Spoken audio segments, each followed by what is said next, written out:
This exhibit is called Intergenerational Community Arts Project, and we call it Walking Together. The students from Hagersville Secondary School had an opportunity to learn about residential schools, and it also gave a voice to the survivors to share kind of what happened to them, what took place, and where are they today. And some of these pieces are very powerful, and some of the words that you can read on them sort of explain how the student felt about finding out what had taken place.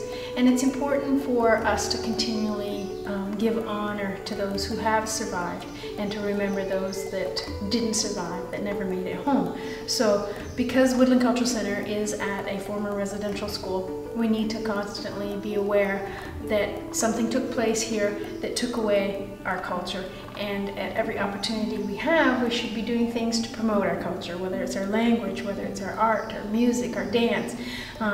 It's a good time to reflect on what happened and celebrate where we've come.